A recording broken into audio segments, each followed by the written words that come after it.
Hello friends, તમારું સ્વાગત છે આજે અમારા કિચનમાં। તો આજે આપણે અહીં બનાવીશું ગુવારનું છાશિયું। જો તમે મારી ચેનલ ઉપર નવા હોય તો તમે મારી ચેનલને લાઈક અને સબસ્ક્રાઈબ જરૂરથી કરજો। તો મેં અહીં 250 ગ્રામ ગુવાર લઈ લીધો છે, જેને મેં પાણીથી એકદમ સરસ રીતે ધોઈ લીધો છે અને કોરો પણ કરી લીધો છે। ત્યારબાદ આપણે તેને આ રીતે કટ કરી લેવાનો છે। તો અહીં હું બધો જ ગુવાર આ રીતે કટ કરી લઈશ।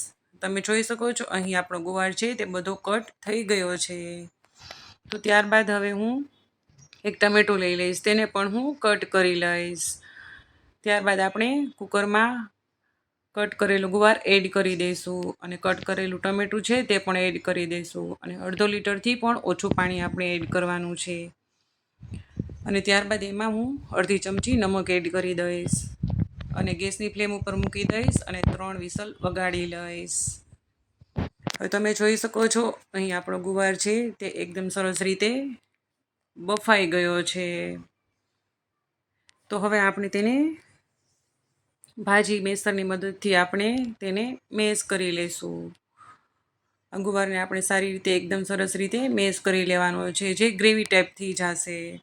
ત્યારબાદ મેં અહીં 15 થી 20 કળી લસણ લઈ લીધું છે અને એક આદુનો ટુકડો લઈ લીધો છે, તેને હું આ દસ્તાની મદદથી ખાંડી લઈશ। ત્યારબાદ મેં એક વાસણમાં તેલ ગરમ કરી લીધું છે, તેમાં હું રાઈ એડ કરી દઈશ, જીરું એડ કરી દઈશ અને હિંગ પાવડર એડ કરી દઈશ।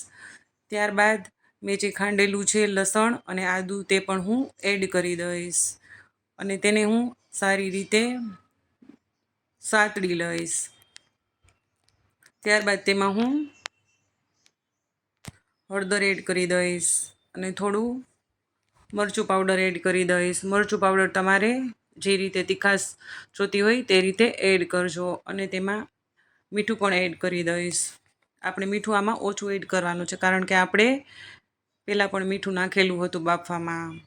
ત્યારબાદ આપણે જે ગુવારની ગ્રેવી બનાવેલી છે તે પણ આપણે તેમાં એડ કરી દઈશું અને તેને પણ આપણે સારી રીતે મિક્સ કરી લઈશું।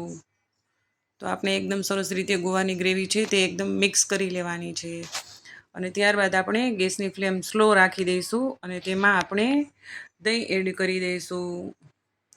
અહીં આપણે દહીંની જગ્યાએ છાશ પણ એડ કરી શકીએ છીએ। જો છાશ ન હોય તો દહીં એડ કરી શકો છો અને દહીં ન હોય તો છાશ એડ કરી શકો છો। એટલે તો કહેવાય છે કે ગુવારનું છાશિયું। અહીં આપણે ગુવારને એકદમ લો ફ્લેમ ઉપર ઉકળવા દેવાનું છે, કારણ કે આપણે એમાં દહીં એડ કર્યું છે। લો ફ્લેમ રાખશું તો દહીં ફાટશે નહીં। તો તમે જોઈ શકો છો અહીં આપણું ગુવારનું છાશિયું છે તે એકદમ સરસ રીતે બની અને રેડી થઈ ગયું છે। અને આપણે સાંજના ટાઈમે રોટલા સાથે ખાઈ શકીએ છીએ, તે એકદમ સરસ ટેસ્ટી લાગે છે। તો અહીં આપણું ગુવારનું છાશિયું એકદમ બની અને બિલકુલ રેડી થઈ ગયું છે। Bye bye, thank you for watching, like and subscribe.